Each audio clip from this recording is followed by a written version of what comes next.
What's up, everybody? This is Emmanuel Guzman. I'm here to let you know that I'm going to be having a video part coming out in the new Santa Cruz Skateboards Till the End Volume 5. Psyched on that. And in addition to, I'm going to be answering some of your questions. So I guess let's fire it up, start reading what some of you guys had to question me about.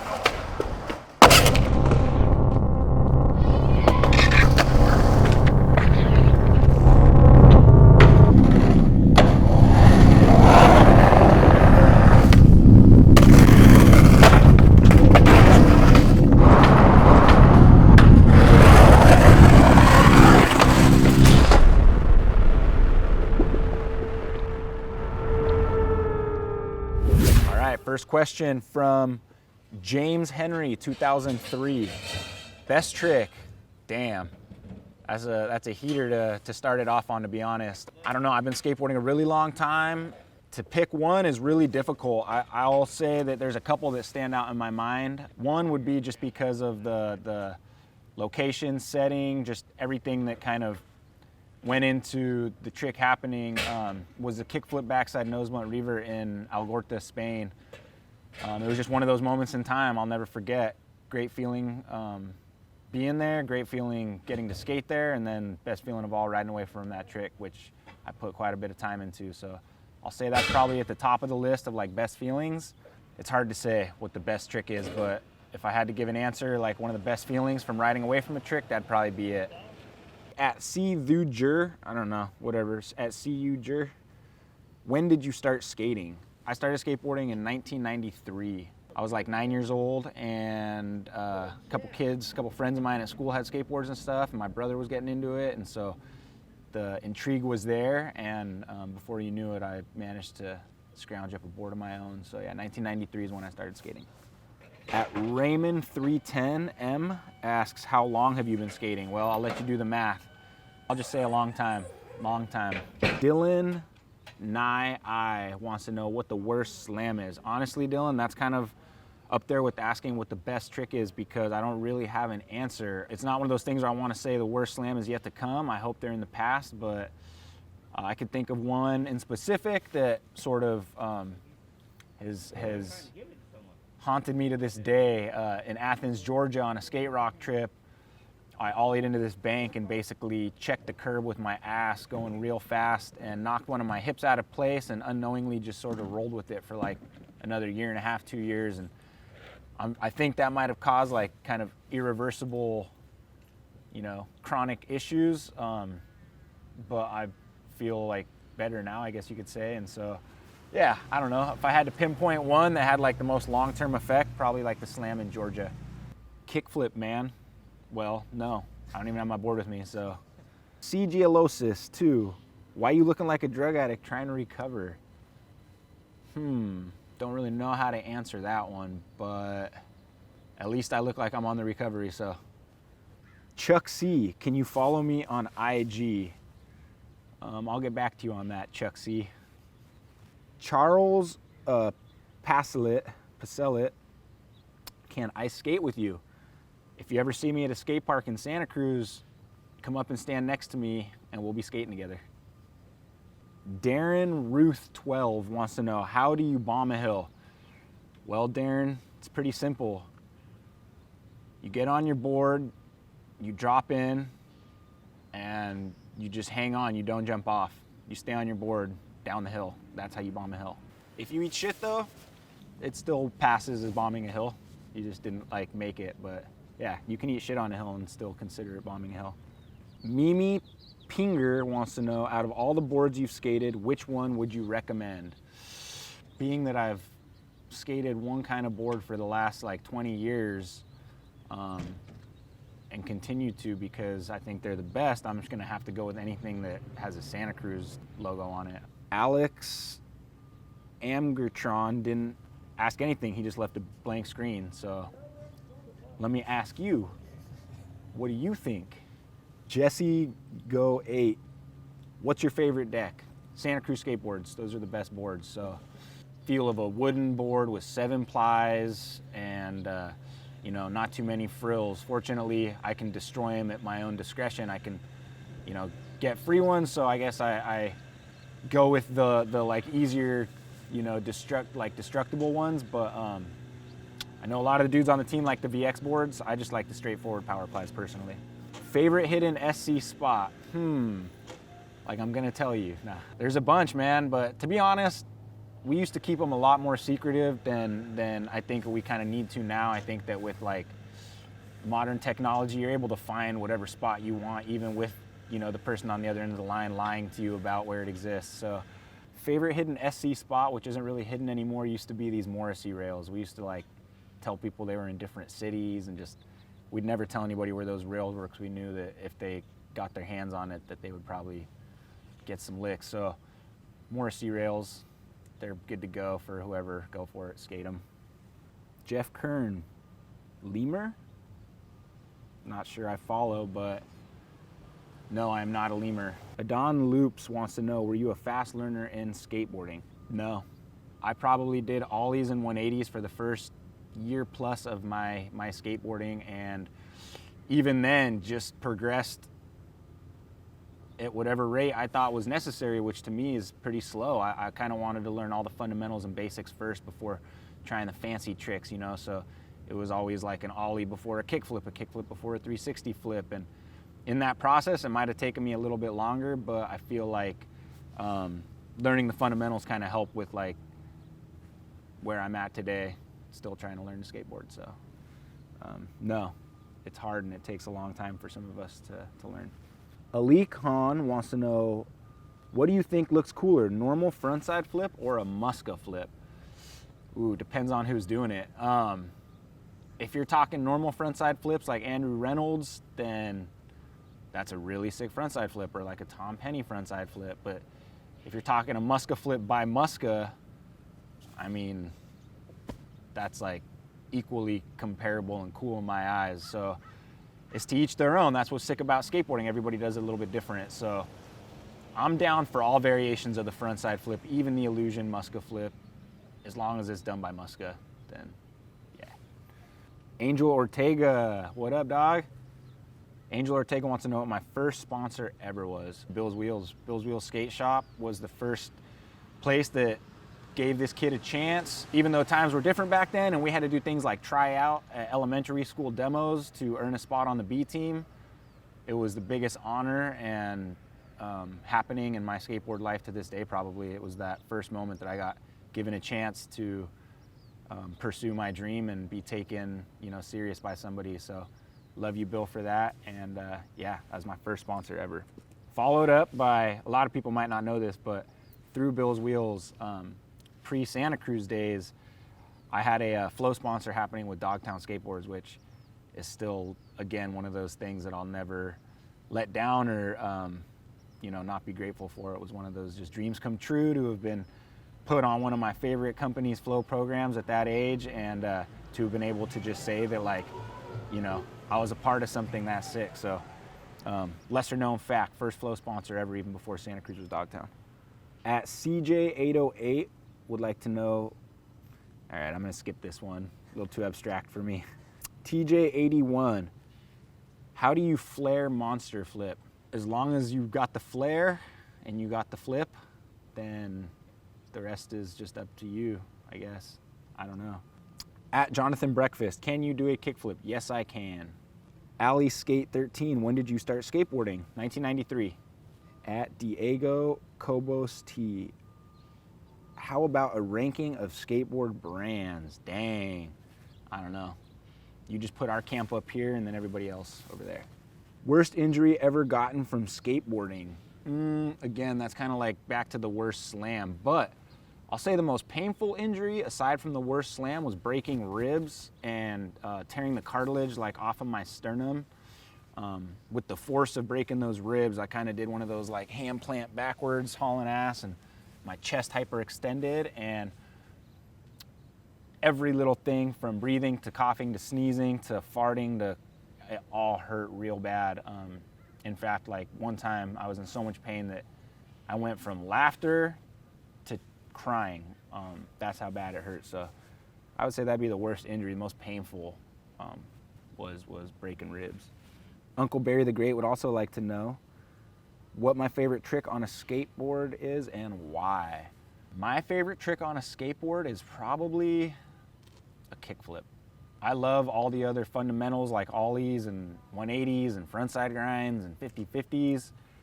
But the one that still kind of gives me that satisfaction of doing something complex that still takes like a lot of mental concentration and focus at this point in my life and my skateboarding would be the kickflip. I still like, you know, I gotta wake up and try to do a kickflip and I can kind of base the rest of my day on that. I love kickflips, they're great.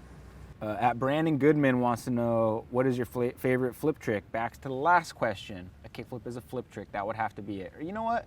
Shit, I might have to rebuke that. A kickflip and a pop shove it. Pop shove it's are sick, man. A good pop shove it feels so good. So we'll just throw the pop shove it in there with flip tricks. I know it's not really like a flip trick, but it kind of is. So is pop shove it a flip trick? It's a shove it trick. Yeah, so okay, kickflip. Tony G number 2 wants to know, who was your favorite skater growing up? I have a lot of favorite skaters, to be honest, but growing up in Santa Cruz, not knowing much about skateboarding, there were very few skateboarders I was even aware of. So when I would get the random opportunity to go skate, let's say Santa Cruz High or Derby, and see skateboarders like Tim Broch or Ron Whaley or Israel Forbes, as a kid growing up in skateboarding, those 3 would probably be some of my favorite standouts. You know, growing up in Santa Cruz, of course, like I got exposed to quite a bit over the years, and as time went on, John Cardiel became a huge influence. Justin Strubing, Carmen Tashev. There's just, the list is too big to name just one, to be honest, but I've said it before, but Ron Whaley just did a lot for me, like coming up in skateboarding. He was like a mentor, and he was somebody that I still just look up to big time, and don't think that I probably would have gotten to the point that I am in skating without his just support and sort of help. So yeah, he's always gonna be the big dog. Love that dude. Shadowhawk 100, do you hate scooter kids? Not all of them. In fact, I have one. No, I'm just joking. No, I don't hate scooter kids. They don't know. It's not their fault. Scooter men? I don't like scooter men. I don't like grown-up scooterers. Fab Smith, how many likes for a new board? I don't know what you mean, but probably there's not enough likes in the new world to get you a new board that way. At Jack Peveril would like to know how tall I am. Not very tall, Jack. I love it when you meet people and they say, I always thought you were bigger. But I'm only 5'9½", so sorry to disappoint.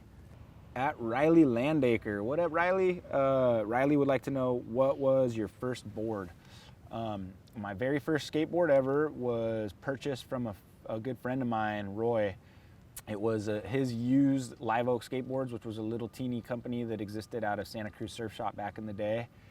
And it had fluorescent green grip tape, and it had these crazy plastic trucks, and probably 45 millimeter wheels, and it was the sickest setup I'd ever seen. And so when my friend acquired his new one, I scrounged up every penny I had, and I think it ended up being like $34 and some change that I purchased my first board from my good friend. So that was my very first skateboard ever. My first real, like, brand new deck that I ever owned was a surprise from my mom one day coming back from beauty college. She was going to this beauty college right next to the skate shop, and she ended up surprising me with a brand new Santa Cruz Richard Kirby Wolverine board, was what I believe the graphic was. But that was like my first brand new real skateboard that I remember getting as well, was that Santa Cruz board. Riley would also like to know what inspired me to skate. I think my biggest inspiration was my big brother Isaiah. I just idolized him and wanted to do anything he was doing, and him and his friends were getting into skateboarding, and there was kind of this raw punk aspect to it where I could tell that not everybody liked it, and so I was immediately attracted and just wanted to do that, just like the big guys. So I think my brother was probably the biggest inspiration to me getting into skateboarding. And then Riley also wants to know, and since he's the homie, I'm gonna just answer all of his questions. He wants to know, how the fuck are you so good? I appreciate that very much, dude, because I'm watching you out there getting better and better, and you know, one day I'm gonna be asking you the same, I'm sure, but I just say stick with it. Don't stop doing it, and yeah, don't be afraid to fail, dude. Don't be afraid to take the slams, and don't be afraid to battle the tricks, and just, that's all part of the progression. So if you think I'm good, then just know that I've stuck with it a long ass time. At Emmanuel Matute would like to know, in what year did you turn pro, and are you from Latino America? Okay, I turned pro in 2005, and I'm from Latino America Regional. But no, I'm born here in the U.S. in Santa Cruz, California, and I'm the first of my family, though. I'm first generation. My other siblings were all born in Mexico. At Big Yellow Backpack says, say you at Derby, you rip. Cheers, dog. At Not Kale MT, taco. I agree, taco. At your boy Bry, so good at skating, keep trying, so good. Thanks, Bry. I'm gonna keep trying, dude. I'm gonna keep trying. That's what I do. YKTV Jack, why you always look dirty? Probably because I am. I'm probably always dirty, whether it's hanging out with my son, sitting on my couch, skating, post skating. I don't know, I guess I'm always dirty, man. You called it. At Luciano Pinto, bowl pole copingo or real pool? Backyard pools, but I've skated some pretty sick, like made to skate bowls, so whatever floats your boat. At Cooper Umstad, how do you keep positive even when a trick feels impossible? Well, you live and you learn. I have probably tried so many things that I did not think were possible, either going into it or halfway through battling it, and then you ride away and you realize, whoa, that shit was possible. And it gives you hope and it gives you ambition for the next time that you get yourself into that situation. So I think that sometimes trusting in your abilities, even if it means like referencing the past, is a good way to keep moving forward. So that's how I think I try to stay positive when a trick feels impossible, is tell myself, no, you've landed some shit before that you thought was impossible, so keep trying. At Gabe Forney, what it do? What it do, Gabe? At Kalon the Potato, yellow bananas, do you like them? Yeah, bananas are good, they're fine. Wenslow 191, your sow cool. Thanks, your sow nice. At yeah, I'm not quite sure, do you like frogs? Sure. At Jackie5, what deck size do you ride? I like the same size that I've been riding for a while, which is a 8.2 by like 31.9. I don't mind going up a little bit bigger, like 8.25, but that's usually around the ballpark that I stick with, is like 8.2, 8.25, around that. The homie at Nick Hansen would like to know, how is it balancing being a rad dad and a rad skateboarder? It's a learning process, and it's a balance at that. It's definitely, I would call it more of like a juggling act. Being a dad is definitely the raddest thing ever, and I just never knew how much fun it would be. I also didn't know how much it would consume me, and therefore I'm probably skating as little as I ever have. But that being said, I feel like my kid keeps me healthy, keeps me mentally focused and grounded, and the two kind of complement one another. When I do get the chance to skate, I just am so hyped and so like excited that I kind of feel like I just picked up where I left off. So yeah, I wouldn't call it as much of a balance as I would like a juggling act, just trying to like keep it all going, you know, keep it all afloat. At Andrew Cannon would like to know, hardest trick you've ever done in your career or most rewarding? Kickflip backside nose blunt revert was probably the hardest trick. I think that the most rewarding trick that I've ever done is like every trick I've ever done. I honestly can't compare one to the other as far as like which one was the most rewarding, because at the end of the day, your smile's typically the same size, like when you're riding away from the hardest thing or the easiest thing. You're just stoked to be riding away. So that one I would like to say that the most rewarding is yet to come. That's the next trick I land. At Jereme Knibbs wants to know, how does it feel to be a living legend? Well, homie, you tell me. At Mateo Veloso would like to know, how can I learn a tray flip? I remember my first 360 flip vividly. I remember being pretty small and not being able to get the board around all the way, and so 2 pushes weren't cutting it this older friend of mine saw me struggling, and he says, push one more time, go a little bit faster, you'll land it. You need the speed, you need it. Speed is your friend. And even though what he was telling me sounded scary and kind of crazy at the time, I shit you not, the next try, I pushed one more time, and on that third push and 360 flip attempt, I landed my first 360 flip ever. So all I gotta say is just go a little faster, you're gonna land that shit. At Jeff is Rad, best taqueria in Santa Cruz. Damn, put me on the spot. Maybe I'll just name a bunch just in case. I'll name my favorite taquerias, my 3 favorite taquerias in Santa Cruz. We'll just say, we'll go with Taqueria Santa Cruz. They do this carne en su jugo, which is just to die for. You know, I hear random people talking about it in random places in town, and that's how you know, like, they know what's up. I would have to say that the next place, a little lesser known, would be this place called Los Pinos.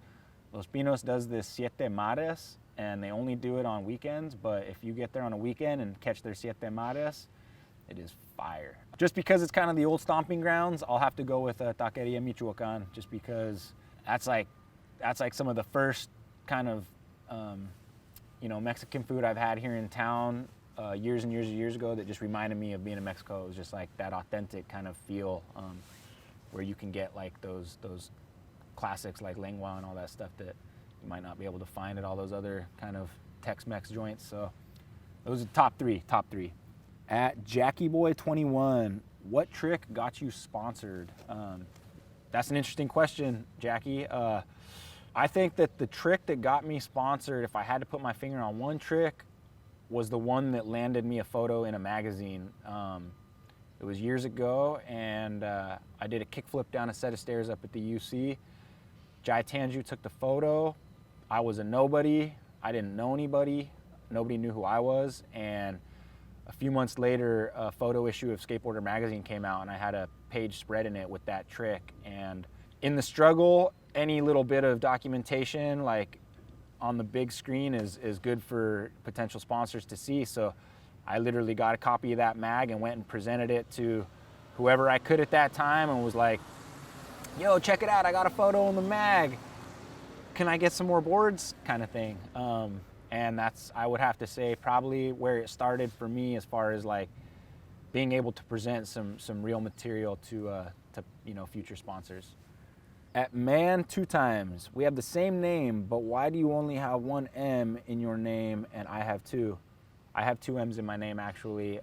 It's just that people love to misspell it. So if you've seen it with 1 M, that's wrong.